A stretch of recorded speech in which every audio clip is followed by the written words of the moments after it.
Hello students. Last class में हम discuss कर रहे थे stoichiometry and stoichiometric calculations of chemical reactions.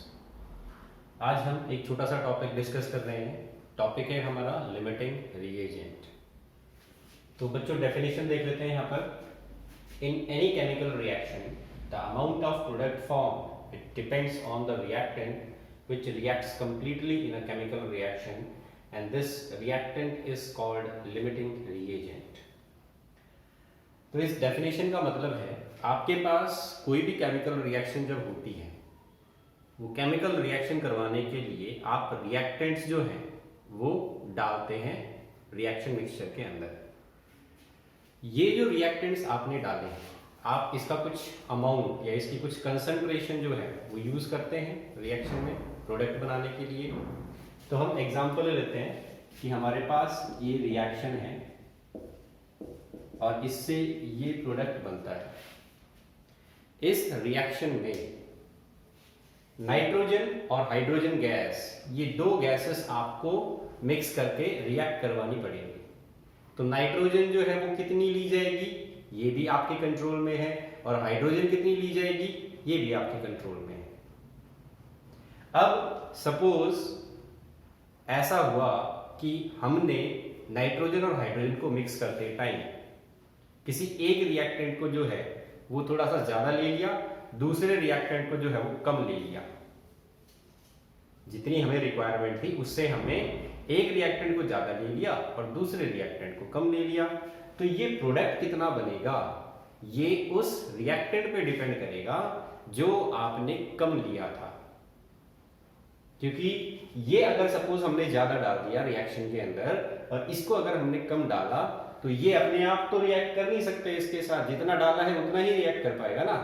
तो इस वजह से जो कम डाला गया है वो डिटरमाइन करता है प्रोडक्ट कितना बनेगा, क्योंकि बिना इसके ये इसमें कन्वर्ट नहीं हो सकता। तो जो रिएक्टेंट किसी भी रिएक्शन में ये डिटरमाइन करता है प्रोडक्ट कितना बनेगा, that is called a limiting reagent. ये हो गई इसकी डेफिनेशन।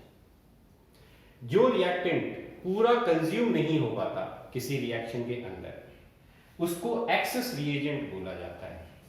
तो ये लास्ट में कुछ बच जाएगा हमारे पास रिएक्शन पूरी होने के बाद, तो इसको हम एक्सेस रिएजेंट बोलते हैं। और जो खत्म हो जाता है, जो पूरा का पूरा कंज्यूम हो जाता है रिएक्शन में और प्रोडक्ट कितना बनेगा उसको डिटरमाइन करता है, उसको बोलते हैं हम लिमिटिंग रिएजेंट।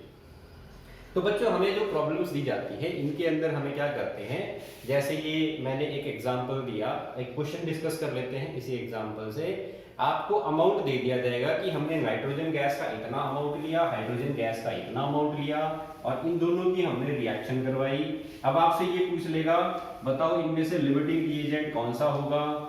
ये भी पूछ सकता है कि ये बताओ अमोनिया कितनी बनेगी, और ये भी पूछ सकता है कि बताओ कौन एक्सेस में लिया गया था, मतलब एक्सेस रिएजेंट कौन सा था और कितना एक्सेस था, कितना ज्यादा वो डाला गया था। तो एक क्वेश्चन देख लेते हैं हम बच्चों, इसी के ऊपर ही क्वेश्चन है।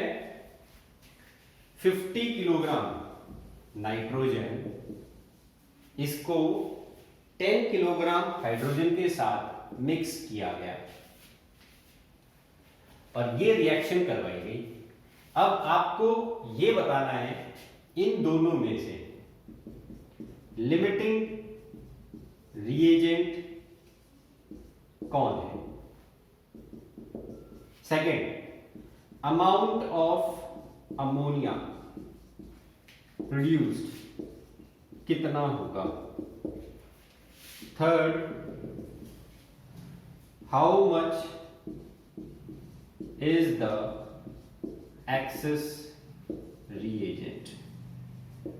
तो ये जो क्वेश्चन नोट कर लेना है, ये आपको रिएक्शन दी गई, इसमें ये बताया गया आपको कि 50 किलोग्राम हमने नाइट्रोजन लिया है और 10 किलोग्राम हमने हाइड्रोजन लिया है। अब आपसे तीन चीजें पूछ रहा है इस रिएक्शन में, ये बताओ लिमिटिंग रिएजेंट कौन सा है, अमाउंट ऑफ अमोनिया प्रोड्यूस जो है वो कितना होगा और कितना एक्सेस रिएजेंट ज्यादा डाला गया था इस रिएक्शन के अंदर। तो बच्चों आपको देखने में ऐसा लगेगा कि ये हमने कम डाला है और ये हमने ज्यादा लिया है, तो कभी भी इसको देख के डायरेक्ट आंसर मत लिखना कि ये कम है, ये छोटा नंबर है, तो इसका मतलब ये लिमिटिंग रिएजेंट हो जाएगा। हम कुछ प्रॉब्लम्स करेंगे जिसमें छोटा नंबर वाला जो है वो लिमिटिंग रिएजेंट नहीं होता है, बल्कि बड़े नंबर वाला लिमिटिंग रिएजेंट मिल जाता है। तो हमारे सामने सवाल ये आ गया कि हम लिमिटिंग रिएजेंट पहचानेंगे कैसे। तो यहाँ पर देखो मैं आपको इसका सॉल्यूशन बता रहा हूँ, लिमिटिंग रिएजेंट कैसे आइडेंटिफाई किया जाता है। लिमिटिंग रिएजेंट बताने के लिए आप वेट का यूज नहीं करेंगे, आप हमेशा यूज करेंगे पहले तो नंबर ऑफ मोल्स कैलकुलेट कीजिए। सबसे पहला स्टेप होता है हमारा नंबर ऑफ मोल्स कैलकुलेट करना। Number of moles of nitrogen कितने आएंगे? नंबर ऑफ मोल्स निकालने का फॉर्मूला होता है given weight upon gram molecular मास। तो नाइट्रोजन एक मॉलिक्यूल है तो उसका ग्राम मॉलिक्यूलर मास लिया जाएगा। गिवन वेट कितना दे रखा है बच्चों? 50 किलोग्राम। इसको आप ग्राम्स में कन्वर्ट करेंगे तो ये हो जाएगा 50,000 ग्राम, डिवाइडेड बाय इसका ग्राम मॉलिक्यूलर मास कितना होगा? इसका ग्राम मॉलिक्यूलर मास आ जाएगा 28। तो नंबर ऑफ मोल्स इसके कैलकुलेट कर लो बच्चों, कितने आएंगे? 50,000 जो है डिवाइडेड बाय 28, तो नंबर ऑफ मोल्स हमारे पास आ जाते हैं 1785.7। ये नंबर आ गया number of moles of nitrogen gas that is present in this 50 kilogram. अब ऐसे ही हम number of moles of hydrogen निकालेंगे तो सेम फॉर्मूला रहेगा given weight upon gram molecular mass. Given wait कितना दे रखा है? 10 किलोग्राम। इसको भी हम ग्राम में कन्वर्ट करेंगे, डिवाइडेड बाय इसका ग्राम मॉलिक्यूलर मास कितना होता है? 2 होता है। तो यहां पर क्या आ जाएगा हमारे पास?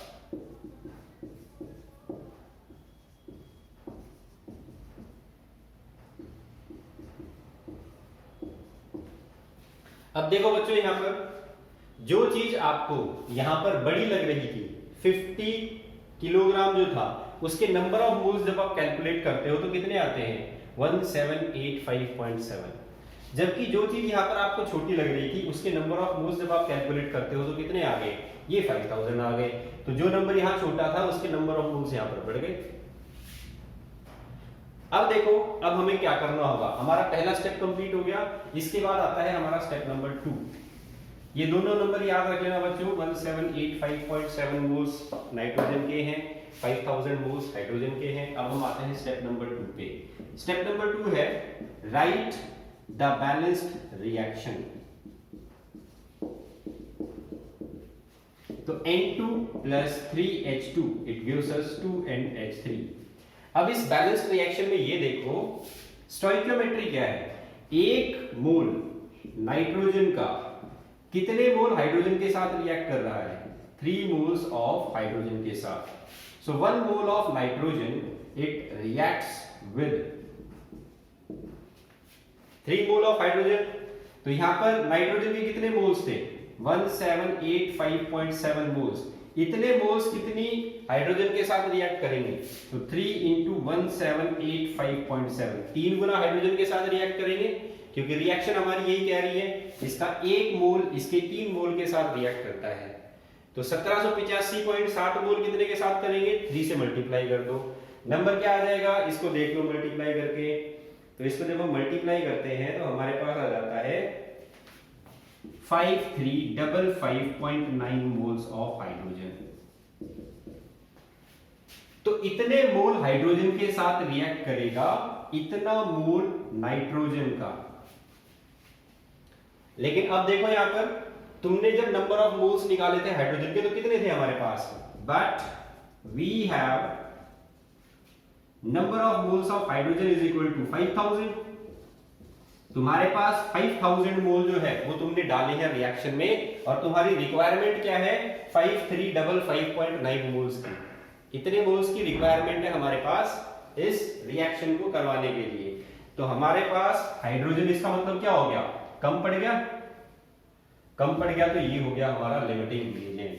तो अब हम यहां पर लिख सकते हैं since number of moles of hydrogen is less and requirement is more, therefore hydrogen is the limiting reagent. तो हाइड्रोजन डिटरमाइन करेगा कि कितनी अमोनिया प्रोड्यूस होगी।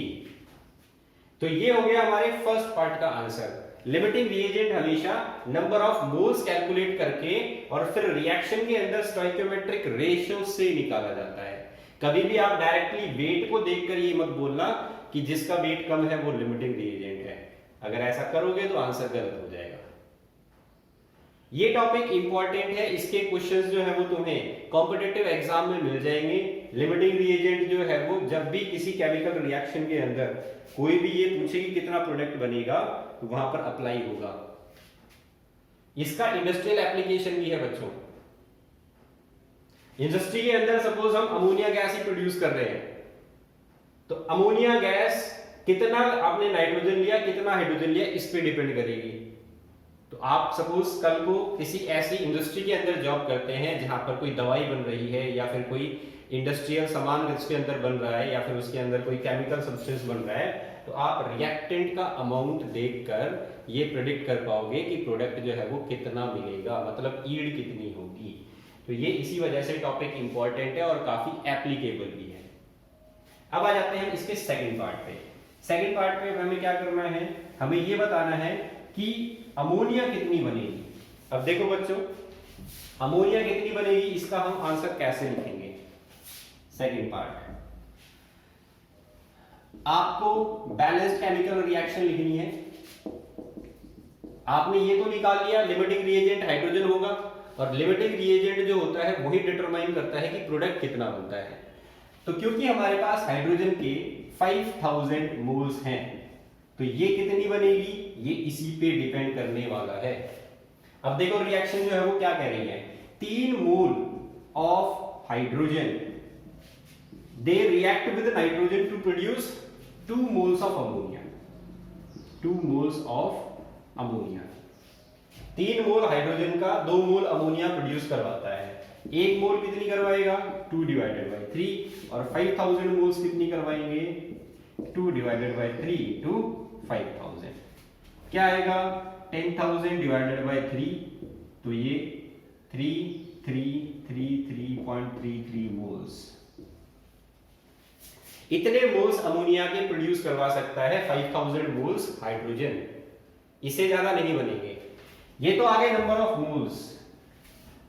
तो एक आंसर तो तुम्हारा यही हो जाता है अगर मोल्स में पूछ रखा है। तो अगर क्वेश्चन तुमसे पूछ रहा है कितने मोल्स बनेंगे अमोनिया के, तो आंसर आ गया ये। लेकिन अगर मान लो क्वेश्चन वाला जो है वो तुमसे पूछता है कितना वेट अमोनिया का प्रोड्यूस होगा, तो वेट ऑफ अमोनिया,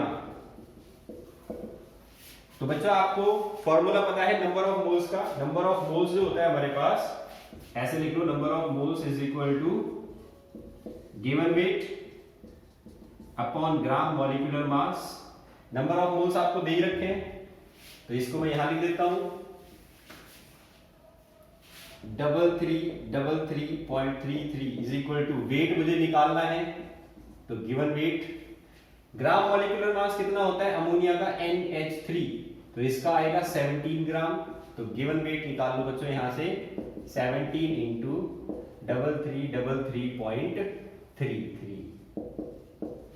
इसको मल्टीप्लाई कर लो, वेट ऑफ अमोनिया प्रोड्यूस आ जाएगा यहां से।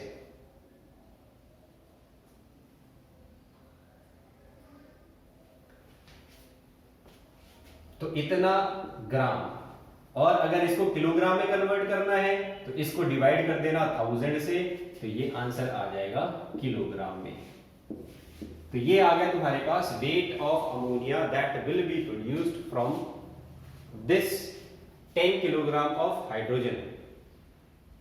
अब तुमसे सवाल पूछा कि जो तुम्हारा एक्सेस रिएजेंट है, एक्सेस रिएजेंट कौन हो जाएगा। अगर हाइड्रोजन लिमिटिंग रिएजेंट है तो एक्सेस रिएजेंट हो गया नाइट्रोजन। तो नाइट्रोजन कितना एक्सेस में लिया गया है, कितना फालतू है। तो देखो अब इसका आंसर हम कैसे निकालते हैं। इसका आंसर भी हम इसी तरीके से निकालेंगे लिमिटिंग रिएजेंट का ही यूज करके। तीसरा पार्ट रिएक्शन जो है, रिएक्शन में क्या बोला गया है कि 3 मोल हाइड्रोजन का 1 मोल नाइट्रोजन के साथ रिएक्ट करता है। तो 3 moles of hydrogen it react with 1 mole of nitrogen, 1 मोल कितने के साथ रिएक्ट करेगा, तो 1 डिवाइडेड बाई 3, और 5000 मोल हाइड्रोजन के जो लिए हैं वो कितने के साथ रिएक्ट करेंगे, 1 डिवाइडेड बाई 3 इंटू 5000, तो क्या आ जाएगा ये 5000 डिवाइडेड बाई 3, 3 1 जा 3, 3 6 जा 18, 3 6 जा 18, 3 6 जा 18.66, तो इतने मोल्स के साथ रिएक्ट करेगा। ठीक है, इतने मोल्स ऑफ नाइट्रोजन के साथ रिएक्ट करेगा 5000 मोल्स ऑफ हाइड्रोजन, और हमें दिए कितने हैं, number of moles of nitrogen कितने दिए थे, 1785.7, तो रिक्वायरमेंट है ऑफ नाइट्रोजन 1666.66 मोल्स की।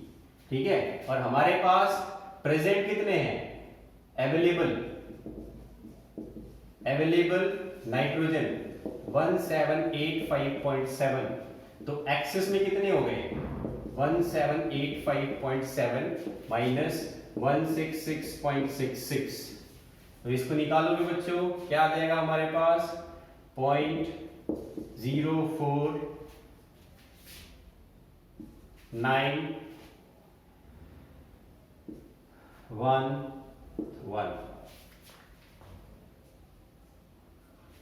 तो इतने moles of nitrogen are in excess. अगर वजन पूछता है कितनी नाइट्रोजन एक्सेस में है, तो इसको क्या करना पड़ेगा, number of moles is equal to given weight upon gram molecular mass. अगर वजन पूछा जाता है नाइट्रोजन कितनी एक्सेस में ली गई है, तो आप निकाल लोगे 119.04 is equal to given weight जो हमें निकालना है, और नाइट्रोजन का मॉलिक्यूलर मास कितना होता है 28, तो गिवन वेट आ जाएगा बच्चों 119.04 इंटू 28, और यूनिट रहेगी इसकी ग्राम। तो इस तरीके से हम लिमिटिंग रिएजेंट का जो क्वेश्चन है इसको सॉल्व कर सकते हैं। तो आई होप बच्चों आपको ये समझ में आ गया होगा लिमिटिंग रिएजेंट के क्वेश्चन किस तरीके से पूछे जाते हैं। एक और छोटा सा क्वेश्चन हम कर लेते हैं लिमिटिंग रिएजेंट का ही, इसमें आपको सिर्फ ये बताना है लिमिटिंग रिएजेंट कौन सा होगा। तो देखो क्वेश्चन जो है वो दिया गया हमें, 3 grams of hydrogen it reacts with 29 gram of oxygen to produce water।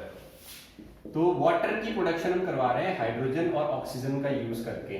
तो रिएक्शन हो गई ये, इस रिएक्शन के अंदर आपको हाइड्रोजन दे रखी है 3 ग्राम, और ऑक्सीजन जो मिक्स की गई है वो है 29 ग्राम। अब आपसे ये पूछ रहा है लिमिटिंग रिएजेंट बताओ कितना, लिमिटिंग रिएजेंट कौन है। तो कैसे निकालेंगे, हमारे वही 2 स्टेप रहेंगे। स्टेप 1, सबसे पहले तो ये निकाल लो नंबर ऑफ मोल्स कितने हैं इन दोनों के जो गिवन है। तो हाइड्रोजन के नंबर ऑफ मोल्स निकालते हैं हम, number of moles of hydrogen is equal to given weight divided by gram molecular mass.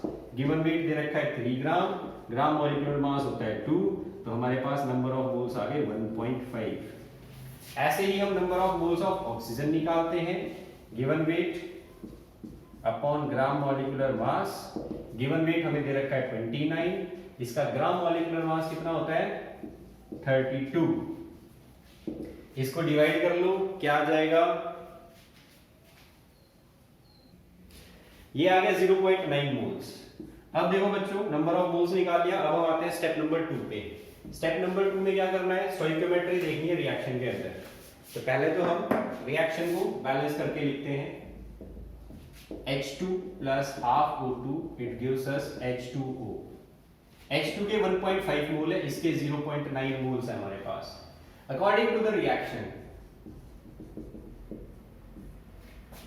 1 mole of hydrogen it react with, कितनी ऑक्सीजन के साथ रिएक्ट कर रहा है, हाफ मोल ऑफ ऑक्सीजन। तो 1.5 कितने के साथ करेगा, 1 डिवाइडेड बाई 2 इंटू 1.5। अब 1.5 का हाफ कितना होता है बच्चों, तो ये आ जाएगा 0.75 मोल्स। इतनी मोल चाहिए हमें ऑक्सीजन की, और हमारे पास है कितनी, तो ऑक्सीजन required is 0.75 moles और अवेलेबल कितनी है 0.9 मोल।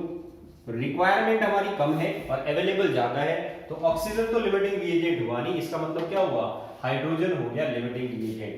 हेंस तो यहां पर आप लिख सकते हो since excess oxygen is available therefore O2 is excess reagent and H2 is limiting reagent। ठीक है बच्चों, तो एक्सेस रिएजेंट पहले निकाल लो, उससे आइडिया लग जाएगा लिमिटिंग रिएजेंट कौन सा है, या लिमिटिंग रिएजेंट पहले निकाल लो, उससे भी आइडिया लग जाएगा एक्सेस रिएजेंट कौन सा है। मैंने यहाँ पर हाइड्रोजन लिया है, अगर आप ऑक्सीजन लेके करते हो तो भी आपका आंसर जो है वो सेम ही आएगा। तो ये हो गया हमारा टॉपिक लिमिटिंग रिएजेंट कंप्लीट। तो यहाँ पर हमारा चैप्टर जो है वो कंप्लीट हो जाता है। अब तुम्हारा जो अगला टेस्ट होने वाला है इसके अंदर ये फर्स्ट चैप्टर जो है वो कंप्लीट आने वाला है। बच्चों प्रैक्टिस कर लेना इनकी स्टोइकियोमेट्री और लिमिटिंग रिएजेंट की प्रॉब्लम्स की। आपको सिलेबस के अंदर एक एन फैक्टर का टॉपिक जो है वो मिल जाएगा। एन फैक्टर मैंने आपको इक्विवेलेंट वेट जब निकालना बताया था, इक्विवेलेंट वेट का फॉर्मूला क्या होता है, मॉलिक्यूलर वेट अपॉन वैलेंसी। तो वैलेंसी को ही एन फैक्टर बोला जाता है बच्चों। तो वैलेंसी अगर आपको निकालनी आती है किसी भी केमिकल कंपाउंड की तो आप उसका एन फैक्टर बता सकते हो। मैं कुछ आपको यहाँ पर प्रॉब्लम्स डिस्कस कर रहा हूं एन फैक्टर की। ये कुछ सॉल्ट्स के फॉर्मूला लिखे बच्चों, यहाँ पर आपको इनका एन फैक्टर बताना है। तो सोडियम क्लोराइड, इसको जब आप आयंस की फॉर्म में लिखते हो Na+ और Cl-, तो एक इलेक्ट्रॉन सोडियम ने लूज किया, क्लोरीन ने गेन किया, तो नंबर ऑफ इलेक्ट्रॉन एक्सचेंज कितना आ गया यहाँ पर 1, तो एन फैक्टर हो गया इसका 1। सोडियम सल्फेट, इसको जब आप ब्रेक करके लिखोगे तो Na+ के 2 आयंस और सल्फेट के 2 माइनस चार्ज। तो यहाँ पर कितने इलेक्ट्रॉन्स एक्सचेंज हो रहे हैं, तो इसने 2 इलेक्ट्रॉन गेन किए और ये 2 इलेक्ट्रॉन कहां से मिले इसको, 2 सोडियम के आयंस थे, तो यहाँ पर एन फैक्टर हो गया 2। CaCl2 है, इसको भी जब हम ब्रेक करते हैं तो इस तरीके से Ca2+ और 2Cl-, तो यहाँ पर इसका जब हम एन फैक्टर निकालेंगे, ये 2 इलेक्ट्रॉन लूज कर रहा है, वो दोनों इलेक्ट्रॉन क्लोरीन ने गेन कर लिए, तो एन फैक्टर हो गया 2। एल्यूमिनियम सल्फेट, तो यहाँ पर 2 एल्यूमिनियम के 3 पॉजिटिव और सल्फेट के 3 2 नेगेटिव चार्ज आयंस हैं। अब देखो एल्यूमिनियम का एक आयन 3 इलेक्ट्रॉन लूज कर रहा था, यहाँ पर 2Al3+ लिखा है, तो इसके 2 आयंस हो गए, तो दोनों ने मिला के कितने इलेक्ट्रॉन लूज कर दिए, 6 इलेक्ट्रॉन। तो आप यहाँ पर इस तरीके से लिख सकते हो n फैक्टर = 6, क्योंकि यहाँ पर 2 × 3 आएगा। ऐसे ही कैल्शियम फॉस्फेट, इसको भी जब आप लिखोगे तो ये लिखा जाएगा 3 calcium 2 positive ion plus 2 phosphate 3 negative ion, तो यहाँ पर भी 3 × 2 दैट इज 6, तो n फैक्टर हो गया 6। ऐसे ही MgCl2, magnesium 2 positive plus 2 Cl negative, तो यहाँ पर 2 इलेक्ट्रॉन एक्सचेंज हो रहे हैं, तो n फैक्टर हो गया 2। मैग्नीशियम सल्फेट में भी Mg2+ और SO4 2-, तो 2 इलेक्ट्रॉन एक्सचेंज हो रहे हैं, n फैक्टर हो गया 2। तो ये हो गए हमारे n फैक्टर की प्रॉब्लम्स, जो तुम्हारे सिलेबस में है n फैक्टर, वो इस तरीके से तुम्हें समझना है। एक बच्चों लास्ट टॉपिक, ये हमारे नीट के और IIT के सिलेबस में दे रखा है, लेकिन ये हमारे NCERT के सिलेबस में नहीं आता, तो मैं आपको ये टॉपिक समझा देता हूँ। टॉपिक है हमारा percentage of free SO3 in oleum. पहले तो ओलियम क्या होता है यही समझ लो बच्चों। आपने 10th क्लास में एक चैप्टर पढ़ा था मेटल्स एंड नॉन मेटल्स, उसमें आपने मेटल्स के एक्सट्रैक्शन की बात की थी फ्रॉम देयर ओर्स। तो जब भी किसी मेटल का सल्फाइड ओर मिलता है हम उसकी रोस्टिंग करवाते हैं, ये आपने पढ़ा था। और जब रोस्टिंग करवाते हैं तो गैस मिलती है हमें SO3 सल्फर ट्राइऑक्साइड गैस। ये गैस जो है वो हार्मफुल गैस है, क्योंकि इसकी वजह से एसिड रेन हो सकती है, तो हम इस गैस को हवा में एज इट इज रिलीज नहीं करते, बल्कि उसको हम क्या करते हैं, बार बार पानी में से पास करवाते हैं। तो जब आप SO3 को पानी में से पास करवाओगे तो आपको मिलेगा पहले सल्फ्यूरिक एसिड H2SO4, लेकिन हम यहीं पर रुकते नहीं, सल्फ्यूरिक एसिड बनने के बाद भी हम इसमें से SO3 को बार बार पास करवाते रहते हैं। यहाँ पर एक कैटलिस्ट भी यूज किया जाता है V2O5 वेनेडियम का ऑक्साइड। तो SO3 गैस सल्फ्यूरिक एसिड के साथ रिएक्ट करके क्या बना लेती है, H2S2O7, this is called oleum. तो हमारा टॉपिक जो है वो ओलियम से ही रिलेटेड है। तो ओलियम का फॉर्मूला होता है ये H2S2O7 और ये बनता है जब सल्फर ट्राइऑक्साइड को पानी में से बार बार पास करवाया जाता है तब। तो इस ओलियम को हम ये कह सकते हैं कि it is a solution of sulphur trioxide in H2SO4। इसका सॉल्यूशन है ओलियम। अब देखो बच्चों, ये जो ओलियम हमें मिला, इस ओलियम से आप जब भी चाहो सल्फ्यूरिक एसिड बना सकते हो। कैसे? इसको सिर्फ डाइल्यूट करना होता है, इसमें सिर्फ पानी मिलाना होता है। तो जब भी हम सल्फ्यूरिक एसिड की रिक्वायरमेंट हमारे पास होती है, हम इस ओलियम को डाइल्यूट कर देते हैं। ओलियम को डाइल्यूट करेंगे तो ये पानी के साथ रिएक्ट करेगा और ये बनाएगा सल्फ्यूरिक एसिड। तो ओलियम का एक मॉलिक्यूल सल्फ्यूरिक एसिड के 2 मॉलिक्यूल्स प्रोड्यूस करता है डाइल्यूशन करने पर। अब हम समझते हैं इसको। ओलियम की जब आपको बॉटल मिलती है, ओलियम आपको जो भी रिफाइनरी होती है जहां पर भी मेटल को एक्सट्रैक्ट किया जाता है, वहां से आपको एक साइड प्रोडक्ट मिल जाएगा ये ओलियम। बॉटल के अंदर जैसे सल्फ्यूरिक एसिड आता है, ऐसे ही ओलियम भी आपको मिल जाएगा। और इसकी बॉटल के ऊपर जो कंसंट्रेशन लेबल्ड होती है, वो कंसंट्रेशन हमेशा ग्रेटर देन 100 लेबल्ड होती है। तो अभी तक आपने जो पढ़ा था कंसंट्रेशन में W/W परसेंटेज या W/V परसेंटेज, उसमें कोई भी आपने ग्रेटर देन 100 नहीं पढ़ा होगा, लेकिन यहाँ पर ओलियम के केस में कंसंट्रेशन हमेशा ग्रेटर देन 100 लिखी जाती है।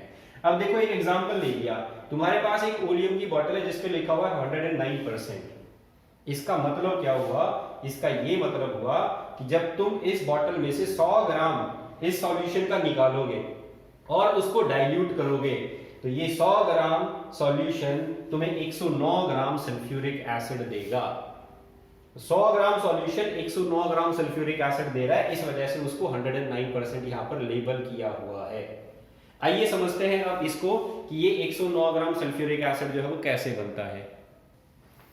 अब देखो बच्चों, इसको मैंने ऐसे लिख लिया, ओलियम जो है वो सॉल्यूशन है SO3 और H2SO4 का। अगर मैं इस सॉल्यूशन का 100 ग्राम ले रहा हूं, तो इस 100 ग्राम ओलियम के अंदर 100 ग्राम सल्फ्यूरिक एसिड प्रेजेंट होगा। लेकिन इस SO3 का मुझे नहीं पता ये कितनी है, ये गैस में होती है तो इसका मुझे वहां से नहीं पता ये कितनी अमाउंट में है। लेकिन अगर 100 ग्राम हमने सल्फ्यूरिक ओलियम लिया है तो इसमें 100 ग्राम सल्फ्यूरिक एसिड पहले ही प्रेजेंट होगा। अब देखो, जब हम इसको डाइल्यूट करते हैं, तो जब इसके अंदर पानी ऐड किया जाता है तो पानी इस SO3 के साथ रिएक्ट करके सल्फ्यूरिक एसिड बनाता है। इसीलिए यहाँ पर 2 मॉलिक्यूल लिखे गए। तो एक मॉलिक्यूल तो ओलियम से पहले ही आ गया, ये हमारा पहला मॉलिक्यूल है, और दूसरा मॉलिक्यूल आया इस वाटर के SO3 के साथ रिएक्ट करने से, ये दूसरा मॉलिक्यूल था। तो ये दूसरा मॉलिक्यूल कितना बना? 9 ग्राम। इसी वजह से सल्फ्यूरिक एसिड कितना बनता है? 109 ग्राम बनता है जब हम ओलियम को डाइल्यूट करते हैं तब। तो 100 ग्राम तो पहले ही आ जाता है हमारे पास सॉल्यूशन में से, और जो एक्स्ट्रा 9 ग्राम आ रहा है वो वाटर की और SO3 की रिएक्शन से आ रहा है। अब देखो बच्चों, सिर्फ इस रिएक्शन को देखना है। इस रिएक्शन के अंदर अब स्टोइकियोमेट्री देखो, इसका मॉलिक्यूलर मास कितना होता है? 18 ग्राम। इसका मॉलिक्यूलर मास कितना होता है? 80 ग्राम। तो रिएक्शन के according 18 gram of water it reacts with कितनी SO3 के साथ रिएक्ट कर रहा है? 80 ग्राम SO3 के साथ। 1 ग्राम कितनी के साथ करेगा? 80 डिवाइडेड बाय 18। और 9 ग्राम वाटर कितने के साथ रिएक्ट करेगा? 80 डिवाइडेड बाय 18 इंटू 9। तो आंसर आ जाएगा हमारा यहाँ पर 40%। तो मैं आपको एक फॉर्मूला बता रहा हूं, 40% फ्री SO3 प्रेजेंट थी इस ओलियम के अंदर, जिसपे 109% लेबल्ड है। तो ये आंसर आ गया हमारा, इतना percent of free SO3 is present. ठीक है बच्चों, तो मैं ये शॉर्ट फॉर्म कह लो इसको या फॉर्मूला कह लो। आपको कोई भी परसेंटेज दी जाती है ओलियम की, तो आप उससे परसेंटेज ऑफ फ्री SO3 कैसे निकालते हो? मान लो 110% ऑफ ओलियम दे दिया, तो इसका मतलब क्या हुआ? इसका ये मतलब हुआ percentage of free SO3 80 divided by 18 into 10। तो x% देता है तुम्हें, 100 प्लस x% अगर तुम्हें दिया जाता है तो इस x को तुम्हें यहां पर मल्टीप्लाई करना है। ये हो जाएगा general formula, general formula to calculate percentage of free SO3। इस तरीके से आप कैलकुलेट कर सकते हैं percentage of free SO3 in any oleum sample. तो ये हो गया हमारा सिलेबस कंप्लीट IIT और नीट के लिए इस मंडे को।